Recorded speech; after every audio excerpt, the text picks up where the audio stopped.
빌립보서 4장에서 빌립보 교인들에게 그리스도인으로서의 윤리적인 삶의 모습을 요구하시는 말씀이 오늘의 말씀입니다. 기독교의 진리는 실천적인 것입니다. 진리를 알고 내가 실천하지 않으면 아무 소용이 없는 것이에요. 누구든지 예수를 믿노라 하고 불의를 행함으로 이웃에게 덕을 끼치지 못한다면 진리의 말씀은 무의미한 것으로 전락하고 말기 때문이죠. 우리가 믿는 자라면 믿는 자답게 살아야 되고, 믿는 자라면 그러한 실천과 행함이 드러나야 하는 것이 바로 믿는 자의 모습을 드러내는 것입니다. 하나님께서는 하나님 나라의 시민권을 가진 그리스도인들의 진리의 법을 실천함으로써 하나님 나라를 널리 알리는데 앞장설 것을 우리 모두에게 요구하십니다. 전 세계에 하나님을 믿는 모든 성도라면 모두 다 그러한 사명을 갖고 있죠. 즉 바울은 자신을 본받아 사랑하는 빌립보 교인들이 온전한 그리스도인들이 되기를 바라듯이 오늘날 성도들에게도 실천적인 사랑을 하나님은 우리들에게 원하고 계십니다. 전하고 알리고 하나님을 드러내는 것을 원한다는 것이죠. 6절 말씀을 보시면 아무것도 염려하지 말고 다만 모든 일에 기도와 간구로 너희 구할 것을 감사함으로 아뢰라 이렇게 말씀합니다. 염려가 하나님을 온전히 신뢰하지 못하기 때문에 생기는 것이라면, 우리가 염려함으로 해서 하나님을 신뢰하지 못하기 때문에 그게 생깁니다. 그렇죠? 그렇지 않고 맡기고 하나님이 이루어 주실 거라는 믿음을 가진다면 염려하지 않을 것입니다. 그런데 염려가 하나님을 온전히 신뢰하지 못하기 때문에 생기는 것이라면 기도는 하나님께 대한 신뢰의 표현인 것입니다. 하나님이 이루어 주실 거라고 믿기 때문에 우리는 기도로 표현을 하는 것이죠. 그렇죠? 하나님께 간절히 부르짖는 그만큼 하나님을 신뢰한다는 증거인 것이죠. 그러므로 성도들이 하나님의 도우심을 신뢰한다면 기도의 자리에 나가야 되는 것이 맞습니다. 왜? 기도함으로 하나님께서는 이루어 주신다고 약속하셨고 그 믿음을 가지고 신뢰하게 기도하는 것이죠. 그런데 여기서 바울은 단순히 기도하라고만 말하지 않습니다. 기도와 간구를 하라고 하고 끝낼 수도 있는데 마지막에 뭐라고 합니까? 감사함으로 아뢰라고 덧붙이고 있습니다. 무슨 이유일까요, 여러분? 근데 우리들도 기도할 때 우리의 필요를 위해서 기도하고 우리가 바라는 걸 위해서 기도하지만 감사함으로 기도하는 것은 별로 드뭅니다. 그렇죠? 많은 사람들이 그럴 거예요. 물론 성령으로 충만한 이분 사람은 감사함으로 구할 것입니다. 그런데 믿음이 연약하신 분들은 먼저 감사의 고백보다는 나의 필요와 나의 받을 것과 내가 원하는 것을 먼저 구하게 됩니다. 그래서 우리는 감사함으로 고백하는 기도가 드물다는 것입니다. 그 믿음의 분량에 따라서 기도하는 방법도 다 다르기 때문에. 근데 오늘 바울은 감사함으로 아뢰라고 합니다. 기도할 때 감사하는 마음으로 하는 것이 그만큼 중요하다는 것을 우리에게 알려주고 있는 것이에요. 간혹 성도들이 기도하러 나와서 감사하지 못하고 내가 힘들고 어려울 때는 뭐가 먼저 나옵니까? 감사의 고백보다는 원망과 불평이 먼저 나올 수도 있습니다. 그렇게 기도합니다. 하나님, 저한테 이런 것을 안 주셔요. 왜 저한테 이렇게 힘들게 하십니까? 제가 어떻게 했는데 왜 나한테는 이런 일을 만나게 하십니까? 왜 이렇게 하십니까? 이렇게 불평을 하게 되는 것이죠. 그것은 기도하는 사람의 기도의 바른 자세는 아닙니다. 감사는 하나님을 신뢰하는 자의 기본 자세이기 때문이죠. 그리고 나에게 원망하고 불평한 게 문제가 되는 것이 아니라 그 문제가 닥쳐오는 것은 내가 뭔가 잘못했고 부족했기 때문에 하나님의 뜻에 합당하게 세워지지 못하기 때문에 오는 문제라는 것을 우리는 먼저 깨달아야 된다는 것이죠. 5절 말씀에서도 이스라엘 백성들이 하나님 깨닫게 하기 위해서, 하나님께 돌아오게 하기 위해서, 진실한 선민으로서 세워지게 하기 위해서 어떤 방법을 사용하셨어요? 재앙을 주셨어요. 네. 하나님은 그렇게 일하시는 분이시다는 것이죠. 안 그러면 안 돌아오니까, 안 그러면 안 달라지고 변화되지 않으니까, 그렇게 힘들고 어려운 일을 줘야만이 인간은 달라지고 깨닫기 때문에 그렇게 하시는 것입니다. 우리가 예를 한번 들어봅시다. 조그마한 아이들이 있어요. 근데 걔들이 하고 불평하고 원망하면서 때를 쓰면서 뭔가를 사달라고 요구합니다. 요새 애들은 조그만 애들도 그냥 들어 누워버린대. 우리 유리도 그런데 아직 그 조그만 게 지 마음에 안 들면 그냥 누워버린대. 그 뒹굴고 소리 지르고 막 소리 지르고 운대요. 근데 예전에 애들하고 요새 애들하고 또 틀리더라고요.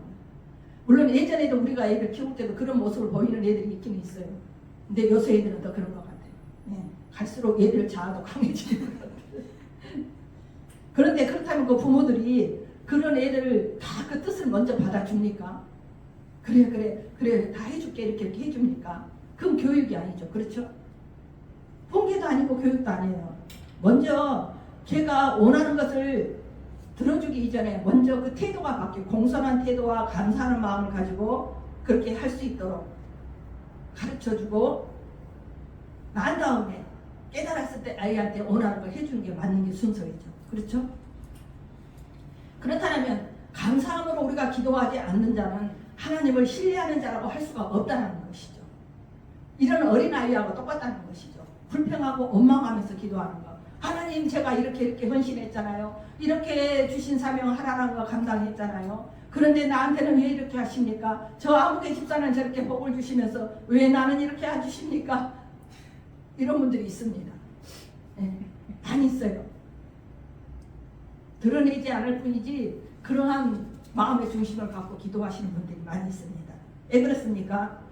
감사는 곧 하나님의 사랑과 은혜를 경험한 자의 반응입니다. 우리가 하나님께 기도해서 응답받았을 때 감사합니다. 그래서 그걸 경험한 사람만이 나타나는 반응이에요. 하나님의 은혜를 체험하고 경험하지 못한 사람은 하나님께 감사하지 않습니다. 그걸 깨달아지지 않은 사람은 하나님 앞에 감사하지도 겸손하지도 않습니다. 그렇잖아요. 우리도 뭔가 은혜를 받고 내 마음에 감동이 오고 말씀 속에서 깨달음이 오고 하기 때문에 감사하고 하나님을 의지하고 믿는 것이죠. 그렇죠? 그러므로 우리는 기도할 때 언제나 감사하는 마음으로 해야 하는 것입니다. 그래서 바울이 우리에게 권면하는 것이에요. 하나님은 선인이나 악인을 가리지 않고 어떻게 하십니까? 숨을 쉴 수 있는 산소를 주시고 공기를 주시고 햇빛과 비를 모든 사람에게 은혜로 주시는 분이십니다. 공평하신 하나님을 드러내시는 것이죠. 그뿐만이 아니라 성도들에게 있어서도 하나님의 사람으로 하나님의 자녀로 일꾼이 되었다는 자체만으로도 감사의 제목이 되어집니다. 거기에다 성도들의 삶 중에서 시시때때로 주시는 하나님의 크고 작은 은혜의 손길을 기억한다면 우리가 어찌 감사하지 않을 수 있겠습니까? 그러므로 감사기도는 우리 믿는 자의 기본 자세라고 말할 수가 있는 것이에요. 네? 내가 아무리 힘이 들어도 지금 내가 어렵고 지금 죽을 지경에 처해 있어도 먼저 감사의 고백을 할 수 있는 것. 그것이 진실한 믿음을 가진 자고 하나님을 온전히 신뢰하는 자의 모습을 보여주는 것이죠. 더 나아가 감사의 기도는 기도의 응답을 확실하는 결과라는 점에서 하나님께 대한 신뢰의 표시이기도 합니다. 그렇죠? 우리가 하나님께 감사한다는 것은 이 기도를 들으시고 나한테 응답을 해줄 것이라는 확신과 신뢰를 가지고 있다는 것이죠. 그렇기 때문에 감사의 고백이 나오는 것입니다. 네. 우리가 하나님의 응답을 믿지 못한다면 내가 기도를 하면 들어주실까? 안 들어주실까? 내 마음속에서 의심을 하고 갈팡질팡한다면 감사의 기도는 결코 나오지 않습니다. 그렇죠? 믿기 때문에 들어줄 것이라는 확신을 갖기 때문에 감사의 고백이 나오는 것이죠. 내가 이 기도를 해서 들어줄 거야 안 들어줄 거야 하나님은 이루어질까 안 이루어질까 이렇게 하다 보면 내 입술에서 내 내면에서 감사가 안 나온다는 것이죠.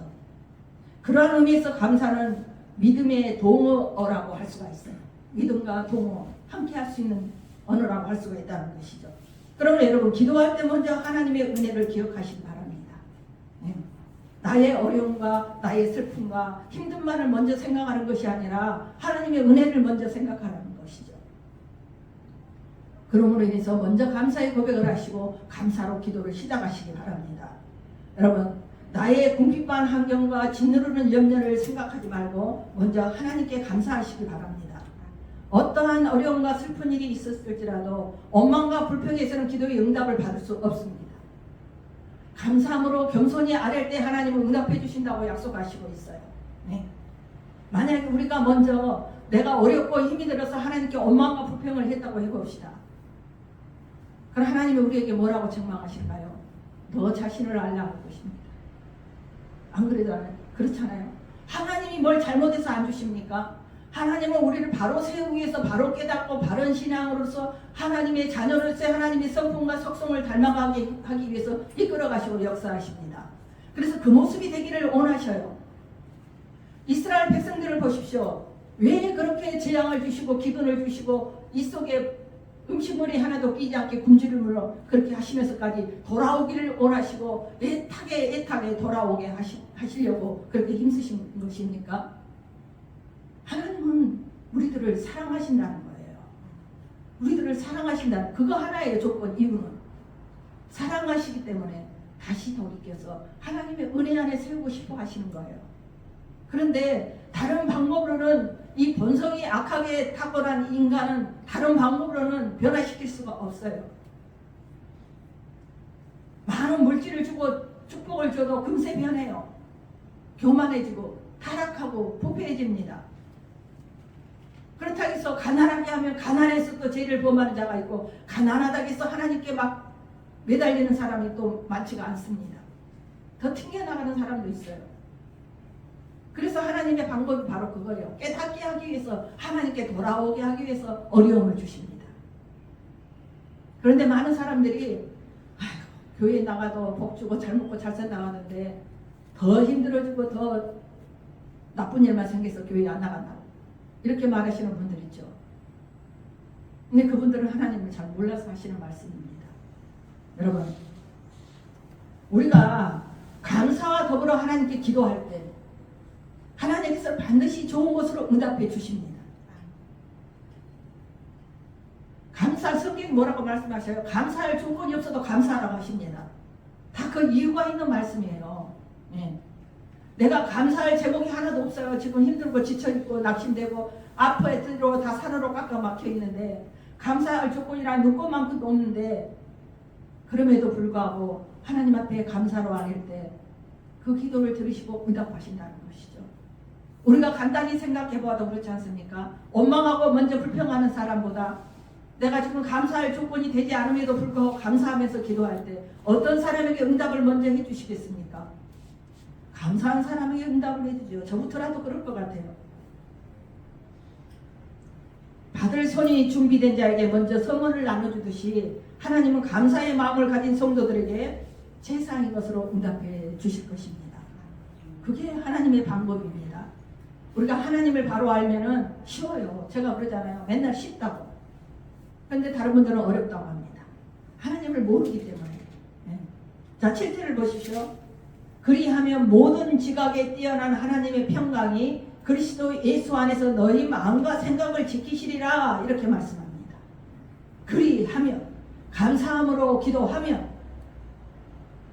이 말씀은 6절에 대한 말씀의 결과예요. 네. 그래서 감사함으로 우리가 기도하면 내가 지금 슬프고 힘들고 외로워도 불만불평하는 것이 아니라 감사함으로 아랠 때에 모든 지각에 뛰어난 하나님이 우리에게 평강을 주신다는 것입니다.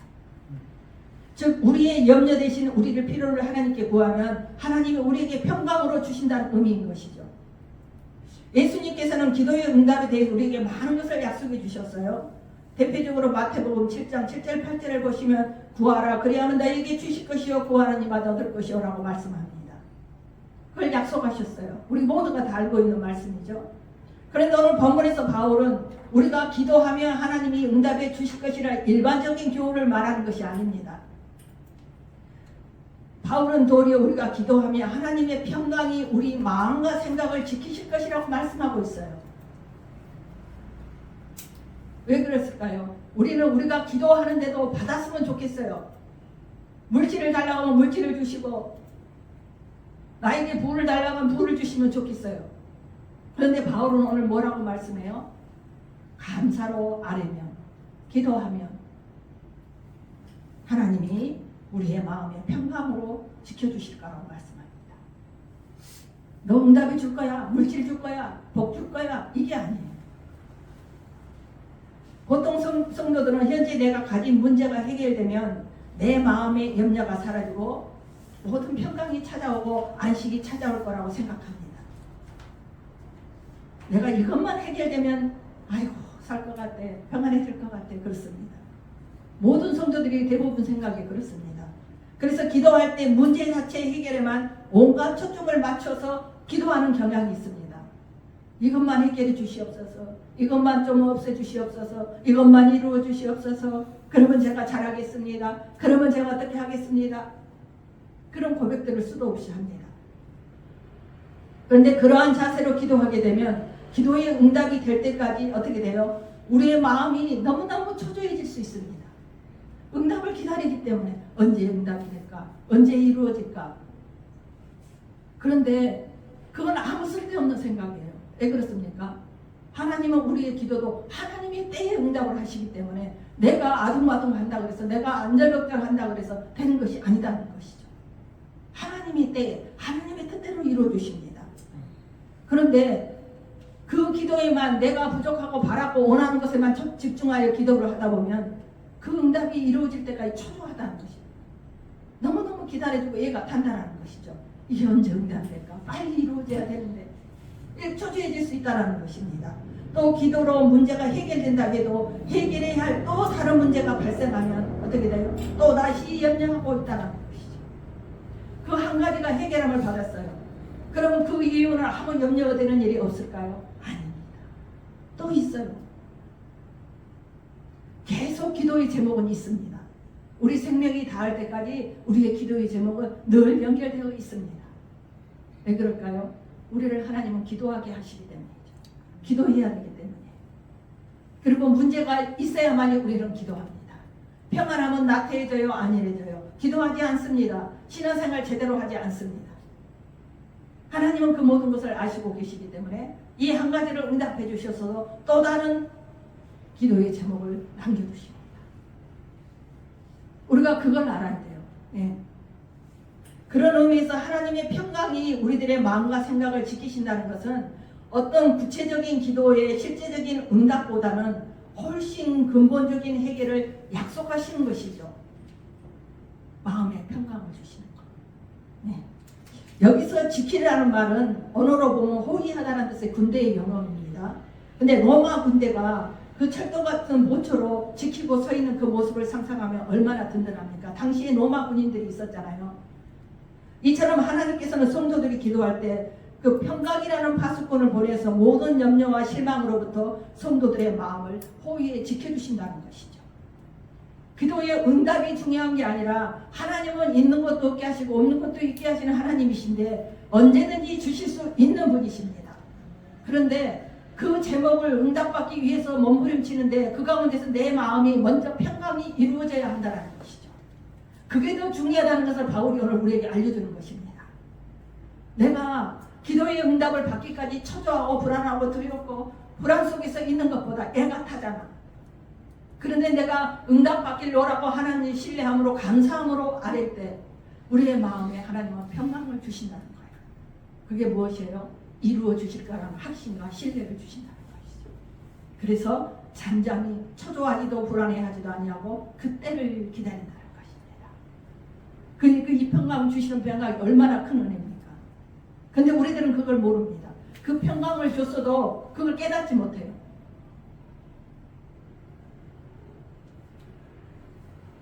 제가 오늘 아침에 목사님 말씀 설교를 듣다 보니까 성령을 받고도 받은지도 모르고 은혜를 줘도 은혜를 준지도 모르고 그런 분들이 많다고 그러시더라고요. 분명히 성령이 충만함을 줬는데도 성령님이 나한테 임재되어 있는지 내가 충만함을 입었는지 그것도 분별하지 못하는 성도들이 수두룩하다고 그렇게 말씀하시면서 막 웃으시더라고요. 그와 마찬가지예요. 하나님은 우리에게 분명히 평강을 주셨는데 내가 내 때가 되면 내가 응답해 줄게 하는 약속이 있기 때문에 내가 그 믿음으로 신뢰한다면 이루어 주십니다. 그런데 그 이전에 나의 마음이 평안해야 돼요. 두렵고 초조하면 안 되잖아. 그러면은 뭔가 일에 손도 안 잡혀. 스트레스를 받고 짜증이 나. 빨리 응답이 되고 빨리 이게 확신이 되고 내가 이걸 딱 내 눈으로 봐야 되는데 이루어진 것을 봐야 되는데 그렇지 않기 때문에 초조하고 불안하고 어쩔 때는 흔들리고 의심도 가고 그런 여러 가지의 혼동이 있게 된다는 것이죠. 그래서 하나님은 방법이 무엇이에요? 평안을 주시겠다는 것이에요. 느긋하게 기다릴 수 있는 그 하나님의 주실 때를 기다릴 수 있는 평안을 주신다는 것입니다. 이게 굉장히 큰 은혜입니다, 여러분. 근데 바울이 그걸 우리에게 오늘 알려주고 있어요. 그러므로 하나님께서는 우리의 필요도 중요하게 여기시지만 그것보다 우리가 주 안에서 평강을 누리는 것을 더 귀하게 여기라는 그 말씀인 것입니다. 그게 얼마나 감사합니까? 그러므로 우리가 필요에 만큼 급한 기도를 하지 말라는 것입니다. 하나님은 구하지 않는 것까지도 우리의 모든 것을 알고 계신다고 하십니다. 우리가 미처 기도하지 못한 것, 구하지 못한 것도 우리의 필요를 알고 계신다고 말씀하고 있어요, 성경은. 근데 우리는 구구절절 다 말해야만이 하나님이 드실 줄 압니다. 그리고 그렇게 다 해야만이 하나님이 응답해 주실 것을 생각합니다. 그러므로 오늘 본문 말씀처럼 참된 기도는 골로새서 3장 15절에서 하신 말씀에서 그리스도의 평강이 너희 마음을 주장하게 하라. 너희는 평강을 위하여 한 몸으로 부르심을 받았나니 너희는 또한 감사하는 자가 되라. 이렇게 말씀하듯이 기도는 우리가 그리스도 예수 안에 있음을 확인하며 그리스도의 평강이 나의 마음을 주장하게 하는 시간인 것입니다. 기도하는 시간. 네. 그래서 그 때를 기다릴 수 있는 믿음을 주시고 마음에 평안함을 주셔서 불안하고 초조하게 안 하시고 때가 되면 이루어 주시겠지 하는 신뢰감으로 충만하게 해주신다는 것이죠. 그게 믿음이고 하나님이 주시는 선물 평안을 누리는 것입니다. 네. 우리가 어떻게 기도해야 될지 이제 아시겠죠? 네. 초조히 하고 두려워할 필요 없습니다. 내가 초조히 하고 불안해한다 해서 하나님이 빨리 주시고 내가 하나님이 주시는 평안 안에 있다 해서 늦게 주시고 그러는 건 아닙니다. 그 모든 것은 다 하나님의 때에 하나님의 마음에 달려있는 거예요. 우리는 구할 뿐이고 은혜를 받기를 소망하는 것 뿐이지 주실 분은 하나님이시라는 것입니다. 그렇죠? 하나님이 주시지 않으면 못 받아요. 하나님이 해결해 주시고 역사하지 않으면 우리는 이룰 수도 없어요. 모든 것이 하나님께 달려 있습니다. 그렇다면 그걸 받아서 우리가 누리기 위해서는 우리가 준비된 자가 되어야 되고 그 뜻대로 순종하고 실천하는 삶이 되어야 되는 것이죠. 하나님의 요구 조건은 그거예요. 네. 왜 이스라엘 백성들을 돌아오게 하셨습니까? 하나님이 그 뜻 안에 세워지는 삶을 살게 하기 위함이에요. 그들이 지금 하나님의 뜻에 벗어나는 삶을 살고 있고 그것은 분명히 죄입니다. 진리에 벗어나 있기 때문에 하나님은 그 진리 안에 그 뜻 안에 하나님의 계획 안에 우리들이 세워져 살아가는 모습을 보이기를 원하시고 있기 때문이죠. 그리고 그걸 우리에게 요구하십니다. 그렇게 살으라고. 그래서 여러 가지의 말씀을 주시는 것이죠. 성경에서. 그러면서 우리의 삶의 열매로 성령의 9가지 열매를 맺으라고 말씀합니다. 여러분들 한번 생각해 보셨습니까? 성령의 몇 가지 열매를 내가 맺히면서 살아가고 있는가? 하나님께서 우리를 판단하실 때 뭘로 판단하신다고 그랬어요? 열매를 보고 판단하신다고 그랬어요. 내가 어떠한 열매를 맺혔는가? 몇 가지 열매를 맺혔는가? 하나님 우리는 그 열매를 보고 내가 판단할 것이냐 그랬어요.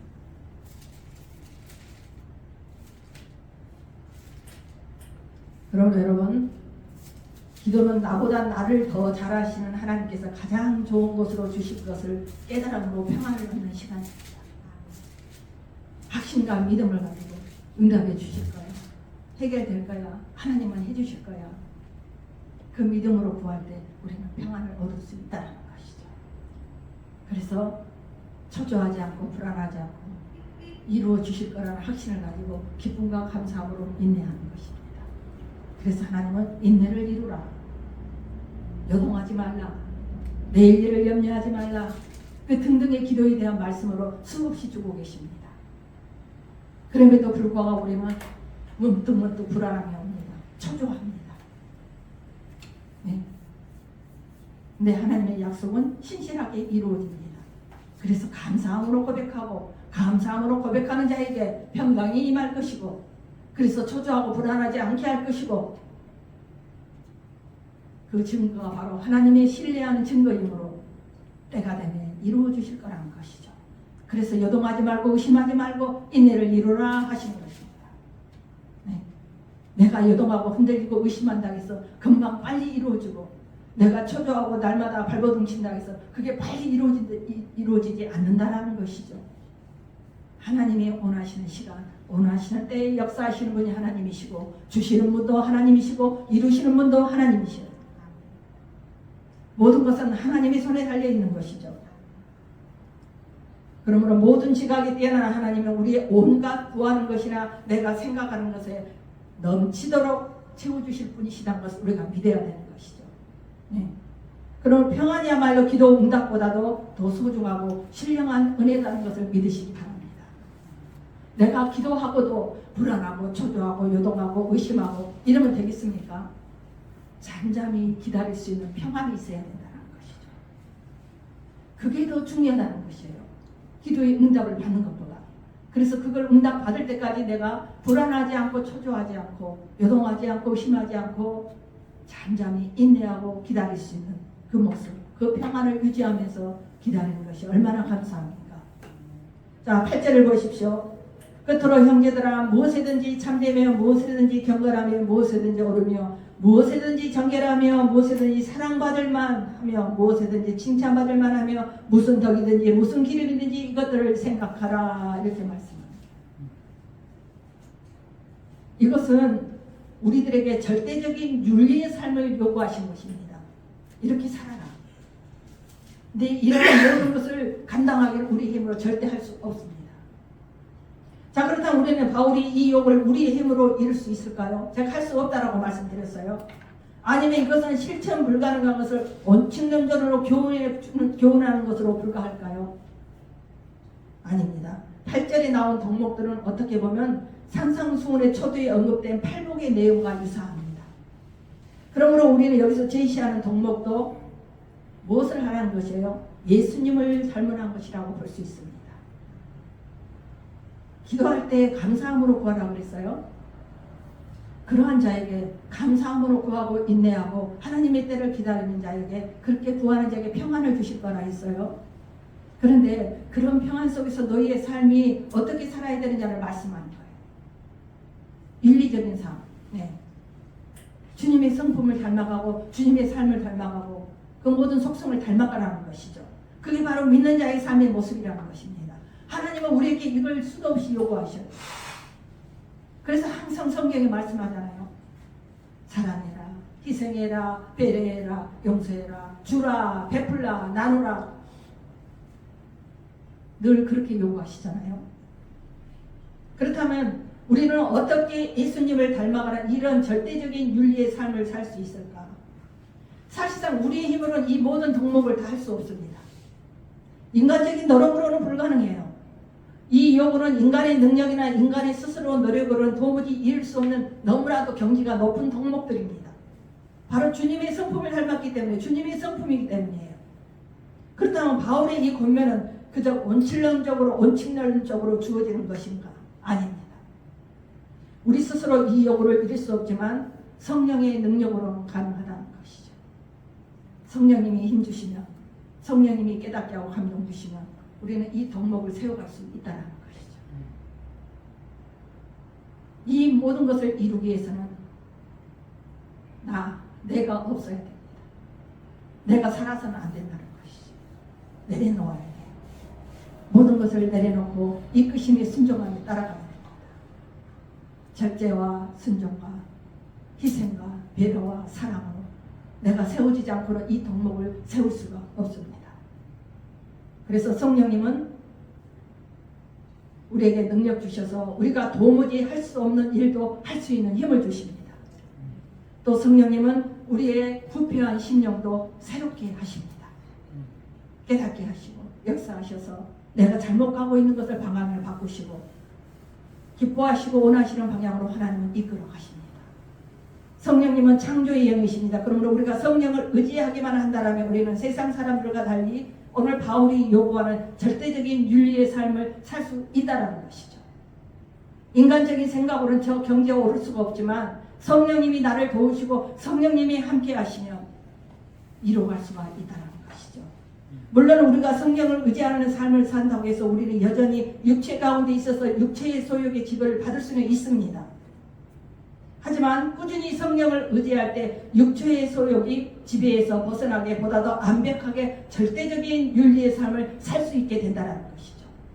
성령님이 우리를 이끌어 가시고 역사하시고 그 힘으로 살게 하시기 때문에.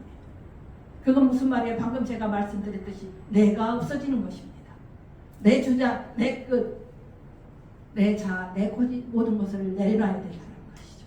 성령님이 그렇게 만드신다는 것입니다.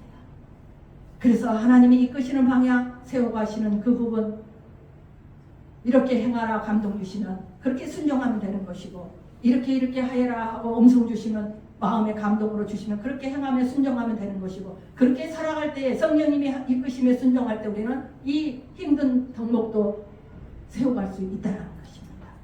우리의 힘으로는 할 수 없지만, 그러므로 우리는 이 성화를 부단히 이루어가야 합니다. 하나님의 뜻이기에. 그리고 이러한 삶을 위해서는 더욱 성령을 의지해야 되고 성령의 인도하심을 따라야 됩니다. 그렇다면 우리가 성령의 충만함 있기를 사모해야 되죠. 성령의 충만함을 입어야 됩니다. 그래야만이 우리는 이 모든 것을 할 수 있고, 성령의 충만함을 입어야지 내 자신의 잘못됨과 내 자신의 연약함과 내 자신의 부족함을 볼 수 있는 영적인 눈이 열려집니다. 하나님을 바로 알 수 있고 바로 깨달을 수 있고, 이 말씀이 나에게 무엇을 요구하시는가 분별하게 하고, 이게 바로 성령 하나님이 주시는 것입니다. 바울은 오늘 본문에서 빌립보 교회들에게 필요한 실질적인 권면을 몇 가지 주고 있습니다. 우리는 이러한 바울의 권면을 당시 빌립보 교회뿐만 아니라 오늘날 우리에게도 동일하게 주시는 권면으로 받아야 할 줄 믿습니다. 네. 그래서 당시 빌립보 교회들이 이 권면을 받아서 준행한 것처럼 우리도 이 권면을 준행해야 될 줄 믿습니다. 이게 하나님의 뜻이기에 감사함으로 기도하고, 그 기도를 감사함으로 이루어주실 거라는 신뢰를 가지고 구할 때 그 안에서 하나님 우리에게 평강을 주실 것이고, 그래서 그 평강을 유지하면서 때를 기다리고 잠잠히 하나님을 섬기면서 내가 하나님의 원하시는 모습으로 세워지는 삶, 그 윤리적인 덕목을 세워갈 수 있는 모습이 된다는 것이죠. 즉 그 모습으로 살아갈 때 하나님은 은혜를 주신다는 것이죠. 그게 하나님의 우리를 원하시는 모습이고 원하시는 삶이라는 것입니다. 그걸 우리에게 요구하시는 것이죠. 그러므로 우리는 주 안에서 같은 마음을 품어야 되고, 또 주 안에서 항상 기뻐하는 생활을 해야 됩니다. 근데 우리가 주 안에서 기뻐하는 생활도 내 힘으로 하면 할 수 없습니다. 그렇죠? 성령님이 함께 하시면 할 수 있습니다. 기뻐할 수 있고 감사가 넘칩니다. 그게 바로 성령님이 하시는 일이에요. 그래서 성령의 충만함이 있기를 원하고 사모하라는 것이죠. 그런데 성령님은 내가 바라고 원한다고 해서 주어지는 것이 아니라 받는 것이라고 제가 늘 말씀드립니다. 하나님이 주셔야 돼요. 그런데 이 모든 사람들 가운데서 어떤 사람은 똑같은 말씀을 듣고 똑같이 기도하는데 성령의 불이 내려오는 사람이 있고, 어떤 사람은 전혀 무덤덤하게 아무 감각도 못 느끼는 사람도 있습니다. 그러므로 하나님의 뜻은 하나님의 뜻대로 이루어지는 것이죠. 하나님이 주시고자 하는 자에게 주신다는 것입니다. 성령의 충만함도, 성령의 은혜도, 말씀의 깨달음도. 그래서 수백 명 가운데서도 몇몇 사람은 성령의 충만함을 입은 사람이 있고, 은사 능력이 입은 사람이 있고, 방언이 터지는 사람이 있고, 그런 역사가 임하는 것입니다.